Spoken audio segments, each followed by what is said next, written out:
Harga velg sekarang kan juga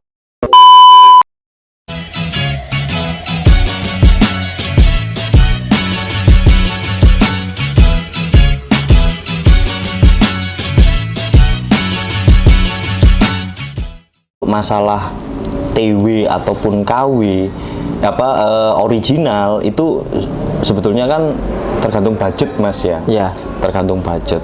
Apalagi harga velg sekarang kan naik. Nah, kadang juga ada yang nggak masuk akal. Tapi itu kan value-nya beda Mas. Value-nya gitu beda. loh. Kayak misalkan mobil lama dengan ori. Kenapa kok beda? Karena carinya agak susah. Susah. Nah, kan gitu. Kalau mungkin yang mobil baru-baru sekarang atau ya 2010 ke atas itu kan gampang itu loh, karena masih banyak. Nah kalau udah mobil-mobil 90s itu kan hitungannya udah lumayan lama dan susah juga Mas. Iya, gitu, iya. Nggak gampang kan cari 90s 2000 lah. Iya, 90s sampai 2000 awal itu kan juga nggak susah karena kan barang sekarang juga banyak opsional. Banyak opsionalnya juga. Terus habis itu apalagi dengan teman-teman yang katanya yang goreng lah, yang ada kan. Nah, dari situ sih kalau masalah TW ataupun ori saya rasa sih nggak sih Mas, selama atau juga saya pakai velg TW, sering saya pakai luar kota, sering kena lubang, yo aman sih. Aman. Nggak yang seperti berita beredar. Nah, kayak gitu kan salah satu contoh TW katanya, TW katanya kan gitu. Buktinya saya pakai velg TW ban tipis juga aman-aman aja. Tergantung lari ke kitanya. Iya. Jadi lari ke kitanya milihnya TW yang seperti apa dulu. Kan macam-macam. Opsinya Terus TW juga. yang ori pun tergantung masih punya minus yang katanya memang benar 100%. Udah uji coba gitu. Tapi kalau kita salah dalam memilih itu juga beresiko gitu ya. Itu eksterior. Kalau urusan sebelum interior mesin dan kaki-kaki sih Mas biasanya nyatuin itu, soalnya kalau ngomong single tuner ya Mas Helmi susah. Tak lihat emang bener udah dilakoni. Iya. Gitu loh. Nah, mesin kaki-kaki itu gimana sih Mas? Ke eksterior itu tadi. Kalau Mas, mobil saya untuk mesin, saya lihat dulu Mas, untuk mesin dalam konsep misalkan kayak mesin yang udah basicnya kenceng. Iya. Mesin udah basicnya kenceng, nggak perlu saya apa-apain Mas, paling cuma open filter atau ada remap sedikit gitu. Cuman kalau untuk yang mesin yang basicnya memang mobilnya loyo gitu. Ya kalau saya sih pakai logika aja Mas, mau diapain juga, habis berapapun juga ya tetap paling segitu aja gitu loh. Kalau saya sih gitu. Kalau kaki-kaki sih tergantung kebutuhan. Itu soalnya salah satu sektor yang banyak opsionalnya Mas. Kalau ngomongin ke kasta itu, kalau dikastakan banyak kasta di situ gitu loh. Baik dari pot kit, per potong gitu, lowering kit kan seperti itu Mas. Terus kalau kaki-kaki sih sih Mas, tergantung kebutuhan, sama kalau misalkan kita butuhnya yang agak aku pengen mobil ini kelihatan kayak OM look. Itu ini aku pengen mobil ini memang pantas untuk istilahnya racing, tapi bukan yang terlalu racing kelihatan mobil balap gitu ya, paling coilover ya. Iya. Itu mungkin opsional. Tapi kan coilover juga bervariasi ya. Ada yang ada plus minus ada lah. Plus minusnya. Yang mahal juga belum jaminan bagus. Yang bagus murah dan juga, cocok. Betul. Cocok gitu. Yang murah juga belum soalnya jaminan. Dari sisi face juga nggak kelihatan. Tapi namanya juga mobil. Kadang-kadang orang itu bukan hanya mobil itu juga dibuat hobi, tapi juga dipakai kaki. Untuk harian. Makanya coilover juga dipilih juga butuhnya seperti apa kan, seperti itu Mas. Kalau mungkin banyak opsional juga Mas. masalah hal seperti itu, masalah mesin ataupun kaki-kaki gitu, banyak opsional yang perlu kita perhatikan. Tapi yang mungkin dari pengalaman Mas Helmi sendiri, rekomendasi yang bisa terutama saya pribadi dan teman-teman yang mungkin nanti bisa bukan terpengaruh Mas ya, tapi bisa dijadikan diaplikasikan mereka gitu. Biasanya apa sih Mas yang perlu diperhatikan dulu sebelum kita eksterior pelek ini udah terkonsep, kaki-kaki ini harus gimana? Maksudnya kalau coilover rekomendasinya Mas Helmi coilover, oke lah mau ke coilover, tapi step untuk milihnya itu loh Mas. Karena gini Mas ya, pengalaman saya udah coba beberapa coilover yang dari mobil yang 90s, dari mobil yang bahkan sampai mobil yang menurut saya yang lumayan tahunnya baru, itu sebetulnya macam-macam Mas. Macam-macam. Ya itulah, modifikasi itu nggak hanya sekedar sekali kita beli langsung jadi. Oh, nggak bisa. Ya, nggak bisa. jadi harus memang ada plus minusnya pasti. Nah, kalau saya masalah coilover, untuk peruntukan mobil apa dulu? Kalau untuk mobil Jepang biasanya sih apa ya Mas ya, tergantung dari kita lihat mobilnya dulu. Iya. Mobilnya bobotnya seberapa, kita anu dulu, kita banyak risetnya sih Mas. Gitu Berarti loh. mungkin bisa dibilang juga perlu diperhatikan masalah spek coilover. Iya. Oh, seperti itu. Nggak hanya asal ini bisa yang mahal ini, pasti enak. Pasti enak enggak? Enggak Mas ya. Enggak. Oke. Yang murah juga belum tentu nggak enak loh. Iya. Istilahnya kalau ngomong dunia modifikasi yang Mas Helmi alami itu nggak ada jaminan dari segi harga sebetulnya Mas ya. Betul. Terus bisa dibilang juga yang paling utama itu tes pribadi, kemudian harus kita banyak mencari referensi itu, referensi, kemudian jangan terpengaruh oleh bakul pedagang yang menggoreng atau mendeskripsikan barang itu, kalau nggak di saya nggak ada lagi. Seperti itu Mas ya mungkin ya. Kadang kan juga menurut orang itu bagus, menurut kita enggak. Ya. Menurut kita bagus, menurut orang juga enggak. Soalnya juga gitu Mas, saya pernah ngalamin yang Mas saya butuh spek coilover buat harian. Soalnya ngomongin harian buat mereka, harian buat saya beda. Gitu loh Mas. Jadi itu yang pernah saya alami juga seperti itu gitu loh Mas. Jadi walaupun kita bahas di sini menjelaskan apa, tapi ya kita tetap perlu riset. Perlu riset Mas ya. Kemudian kalau eksterior Mas biasanya lari ke racing, kayak kalau kita ngomongin interior itu ke konsep JDM dulu lah Mas. Yang Mas Helmi alamin, soalnya di JDM kayaknya sudah mentok, sudah mentok. Ya gitu. enggak sih Mas. Sudah mentok. Jadi kalau eksterior gimana sih Mas untuk nyatuin konsep sama yang mobil yang kita punya dulu Mas? Kalau saya eksterior Mas, memang jujur kalau dulu saya suka banget racing. Jujur dulu suka banget racing. Kalau sekarang bukan saya tidak suka, tapi karena balik lagi ke kebutuhan kita. Mungkin juga karena saya dulu sudah terlalu sering main racing, akhirnya capek dengan kan juga interior itu kan istilahnya cari part-partnya yang ngepas itu kan juga susah Mas. Susah, gitu loh, nggak asal pasang jok istilahnya kan gitu. Pasti ada ini harus di custom lah, harus apa gitu. Cuman kalau saya sih untuk sekarang hampir kebanyakan mobil-mobil saya sekarang full OM. Jadi bawaan mobil, tapi sebisa mungkin sih apa ya Mas ya, agak rare juga sih. Agak rare juga, nggak yang hanya OM sekedar OM, tapi pasti ada nanti nambah-nambah yang ya aksesoris. Oke.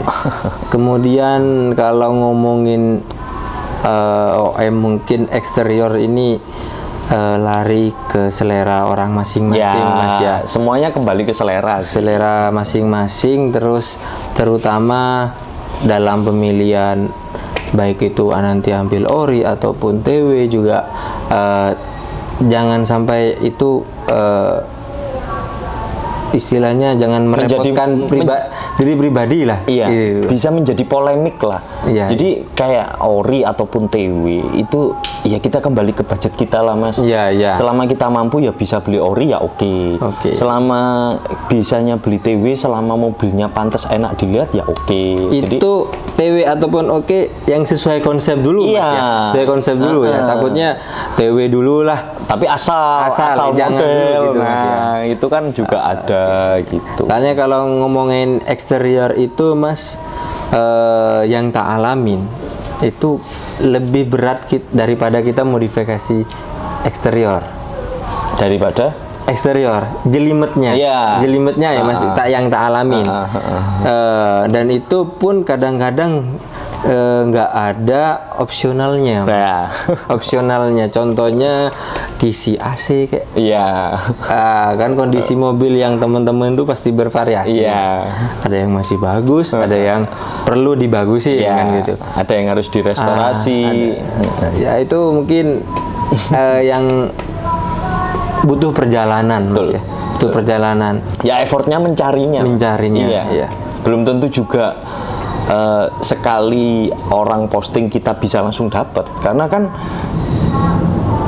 ya orang hobi otomotif itu kan banyak, Mas. Dan yang cari juga banyak. Loh. Apalagi kita katakanlah nggak hanya 1-2 orang. Media kan sekarang sangat memfasilitasi, Mas. Baik kita mau cari apa, tentunya dengan media yang semakin banyak, effort kita untuk eksperimen ataupun riset lebih banyak lagi itu harus lebih di filter gitu loh, Mas ya. Lebih di filter agar nggak terpengaruh yang katanya tadi itu. Katanya kan gitu loh, Mas ya. Terus kalau ngomong itu masalah konsep, mungkin yang Mas Helmi saya tanyakan dari itu konsep, dan itu bisa diaplikasikan ke semua mobil apa saja, dan lari kepada referensi pribadi dan kemampuan pribadi, karena dunia modifikasi itu nggak ada batasannya, Mas ya. Nggak ada batasan dan nggak ada yang minimal maksimal, kan gitu, Mas ya, istilahnya. Dan nggak ada yang harus A, harus B, harus C. Itu nggak ada, Mas ya. Jadi terutama buat teman-teman yang sekarang mungkin lagi hype-hype-nya bangun mobil kayak atau ingin nyoba main mobil, itu soalnya gini, Mas, banyak tongkrongan pada saat ini itu dinilai kamu sih bawa apa gitu loh, Mas, bawa apa, dan itu menjadi istilahnya apa ya, tolak ukur orang harus ngumpul dengan hal itu gitu loh. Kalau Mas Helmi sendiri, fenomena anak tongkrongan modifikasi yang seperti itu gimana sih, Mas? Ya kalau saya, Mas, untuk memang ya namanya zaman kan pasti berkembang ya. Terus kadang kita juga nggak bisa menyalahkan dengan kondisi seperti itu.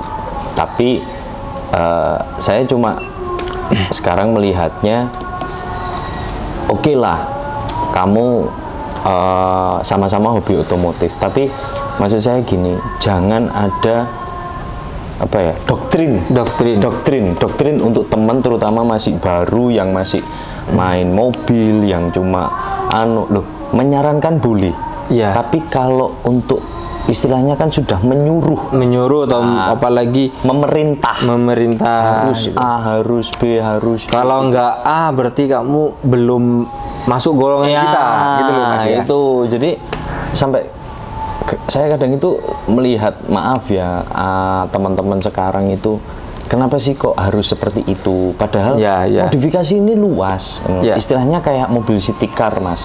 Mobil city car kan nggak harus racing juga, nggak harus racing.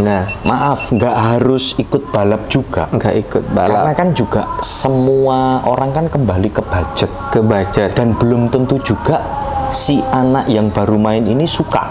Ya, Kan ya, gitu. ya. Nah, istilahnya kan kalau anak sekarang itu kalau kamu nggak racing, kamu itu kurang gaul. Kurang gaul atau pengetahuan modifikasimu ketinggalan zaman istilahnya. Padahal anak itu sebetulnya ingin belajar. Belajar. Nah, kita kan nggak tahu, Mas, Ya. kedepannya seperti apa. Terus dia ternyata seleranya seperti apa. Ya. Terus mungkin nanti ya, Ya, bisa ya. aja. Tapi saya juga ada sih beberapa temen. Ternyata anak yang pernah digitukan sama teman-temannya, ternyata dia setelah selesai mobilnya dimodifikasi, lebih bagus dan lebih proper daripada teman yang dulu pernah mengejeknya. Nah. Itu dunia modifikasi bisa tak simpulkan mungkin perjalanan hidup orang dalam memilih. Betul. Ini harus oke, ini cocok benar kalau pakai ini proper. Tapi karena keterbatasan tertentu, mungkin opsional dan risetnya lebih jauh daripada yang lain. Mungkin seperti ternyata hampir rata-rata ternyata anak yang seperti ini nggak bisa kita langsung menjudge ya, Mas ya. menjudge kamu ini A, B, C gitu. Ternyata nggak bisa, Mas. Soalnya banyak fenomena ya, bukan fenomena lagi sih, Mas. Ya, kita Bisa tahu dibilang lah kebiasaan sekarang. ya, kebiasaan orang-orang itu kayaknya orang dinilai dari segi tongkrongan. Tapi yang saya lihat, makanya saya perlu belajar banyak, teman-teman juga perlu belajar kepada Mas Helmi. Tak lihat tongkrongannya, oke lah Mas Helmi dari segi proper, tapi yang main siapa saja welcome, gitu loh Mas. Iya. Apa dunia modifikasi, takutnya aku mau nongkrong ke sana, wah malu gitu loh Mas. Karena di sana anaknya seperti ini, seperti ini, seperti ini. Mungkin bisa bukan toleransi sih Mas, itu udah lari ke sosialnya ya, sosialnya. Mungkin kasih pesan kayak biar kita, terutama buat pribadi saya dan teman-teman secara pribadi itu biar gak minder sih Mas. Karena ngomongin modifikasi Mas Helmi katanya luas gitu loh Mas gitu. Kalau saya pribadi Mas, saya siapapun kita sama-sama belajar. Saya juga tetap masih harus belajar banyak. Siapapun yang mau ke rumah, mau ya istilahnya mau mau tanya-tanya, silahkan, saya welcome ke semuanya. Apapun mobilnya saya nggak peduli gitu loh. Karena ya katanya sih banyak teman, ya katanya juga berkah juga. Kita kan juga belajar. Gitu. Toh juga nggak munafik Mas ya, saya lebih banyak teman dari online yang ternyata itu lebih baik. Gitu loh. Maksudnya baik itu dia nggak pernah pelit ilmu Mas, nggak pernah untuk share ilmu modifikasi gitu loh. Apalagi teman-teman dari Jakarta banyak banget Mas. Padahal istilahnya saya ini nggak pernah ketemu, nggak teman online lah. Iya, teman online, tapi dia itu waduh, semuanya itu jadi gini Mas, nanti resikonya gini. Nah, dia bilang karena pengalaman, gitu loh. Bukan hanya asal bilang. Nggak langsung mereka seperti sekarang kan gitu loh Mas.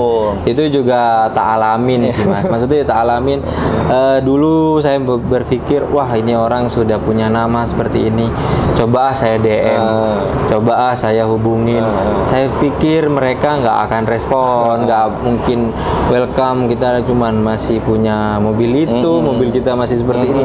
Ternyata orang yang seperti itu dan orang mungkin satu angkatan lah bilangnya di sama Mas Helmi lebih welcome daripada yang masih kita anggap itu kurang gitu loh Mas gitu loh. Ya mungkin seperti itu Mas ya, kayaknya yang perlu kita tekankan lagi, istilahnya jangan takut bertanya, takut masalah. Nggak hanya di dunia otomotif aja semuanya sih Mas, semuanya. Apalagi teman-teman kan banyak kalau sudah maaf ya komunitas yang sudah satu brand merek, dia hanya di satu brand itu. Padahal kan kita kan juga semuanya sama-sama belajar. Itu kalau saya sih enggak sih Mas, tidak pernah membatasi kamu naik apa ataupun terus nanti kalau di sini harus konsepmu seperti ini, enggak sih. Karena ya sekarang ya balik lagi sih Mas, kayak velg aja juga banyak opsi gitu loh.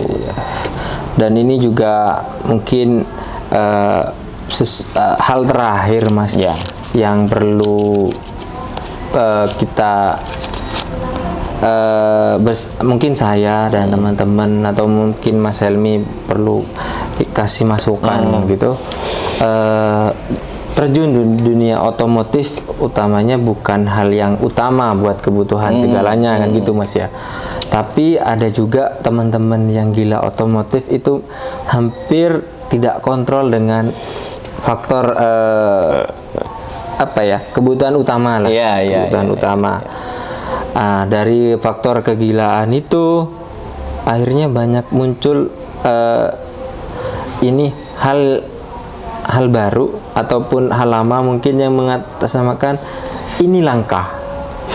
Dan kalau kita ngomongin hal langka Mas, kita agar nggak terpengaruh oleh katanya, nggak terpengaruh oleh gorengan tadi yang dibuat oleh orang-orang tertentu itu mungkin kalau beberapa barang dibilang rare gitu loh Mas, tapi biar pesan juga biar teman-teman nggak kesusu nih harus kalau hari ini harus beli sekarang dan kalau barang ini nggak ada lagi gitu loh Mas.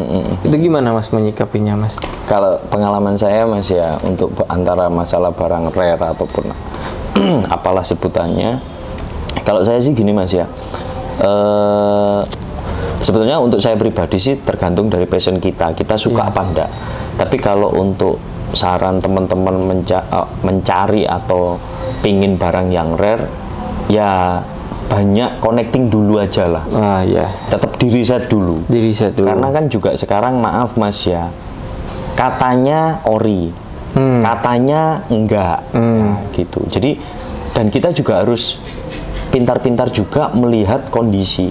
Ya memang sih kalau kita memang sudah terbiasa, nanti akhirnya tanpa kita melihat juga, itu pasti bagus kan gitu. Terus mungkin kita lihat rekor orangnya juga yang punya dulu ownernya, itu juga tergantung sih Mas. Jadi kalau saya sih untuk teman-teman yang mau cari barang rare ataupun apa, ya Mas, banyak connecting. Jadi tanya ke sana ke sini dulu, baru memang kalau memang itu memang benar-benar rare, biasanya sih Mas, biasanya dilihat dari harga itu sudah kelihatan. Biasanya. Dan satu hal lagi, ini pengalaman pribadi yang Mas Helmi pernah alamin. Mau satu aja sampel pernah modif mobil apa dan itu memakan waktu dan lain-lain yang sangat banyak ke Mas Helmi. Ya waktu, ya budget gitu ya. Budget itu mobil apa sih Mas? Gitu loh. Mobil punya saya. Punya Mas Helmi pribadi. Kalau saya Mas itu yang membutuhkan waktu dan budget itu pemikiran terus sama pengorbanan itu kalau saya Wrangler JK. Iya, kenapa Mas saya bilang mobil saya itu penuh banyak pengorbanan, penuh banyak yang effortnya lah gitu. Saya dulu itu kebetulan almarhum bapak juga pengen mobil itu, dan zaman itu pertama kali keluar itu saya sudah lihat mobil itu udah wah mobil ini kok ganteng lah gitu. Terus habis itu setelah almarhum bapak nggak ada waktu meninggal, saya inginlah mewujudkan Mas. Saya ingin mimpi almarhum. Terus akhirnya kita harus ada yang dikorbankan Mas. Akhirnya mobil kita jual. Ada beberapa mobil kita jual. Beberapa mobil kita jual untuk mewujudkan mimpi itu. Itu pertama, level pertama. Yang kedua, karena konsep modifikasi yang saya kepingin ini ternyata pas pada waktu itu tuh harganya lagi aduh ngeri banget. Ngeri. Akhirnya harus ada yang dikorbankan lagi. Ya. Itu mobil saya. Itu mobil saya kebetulan dulu Mas Estilo saya jual untuk modifikasi Wrangler JK itu. Wrangler JK. Ya. Sampai sekarang masih ada mobilnya? Masih ada.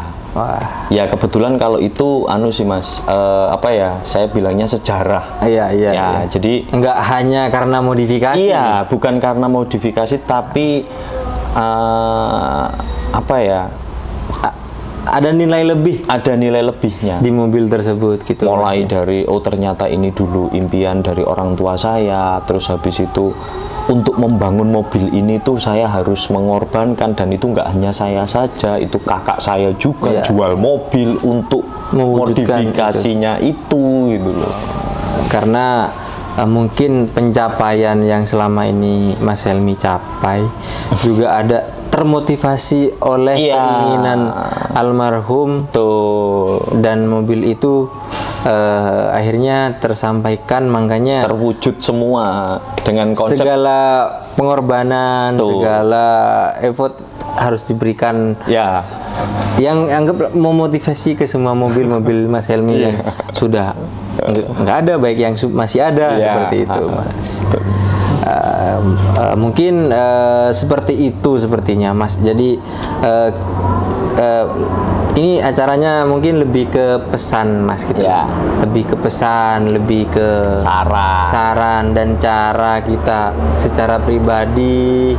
Mungkin yang Mas Helmi utarakan lebih ke pengalaman, karena menurut yang disampaikan dari tadi bisa ditarik kesimpulannya bahwasannya modifikasi itu luas dan bukan berarti dunia yang proper itu bukan segalanya. Bukan segalanya. Yang penting gimana sih caranya kita menuju step by step itu dengan cara yang benar kan gitu Mas. Soalnya agar teman-teman di sini, baik saya pribadi, itu nggak terpengaruh oleh gorengan-gorengan yang sekiranya membahayakan kondisi modifikatornya Mas. Betul. Oke, mungkin terima kasih Mas atas waktunya dan ketersediaannya berbagi. Bukan berbagi ilmu Mas ya, tentunya ya, berbagi sharing pengalaman. Karena untuk ilmu teman-teman mungkin bisa dipelajari dari sharing ini kan gitu Mas ya. Oke, terima kasih banyak Mas atas waktunya Mas. Semoga obrolan ini ada manfaat bagi teman-teman yang lagi mulai ataupun yang udah sangat istimewa dalam dunia otomotif. Terima kasih. Sekali lagi saya sampaikan, mungkin sekian dulu, dan sampai jumpa di channel atau video selanjutnya di channel Just One Racing. Terima kasih.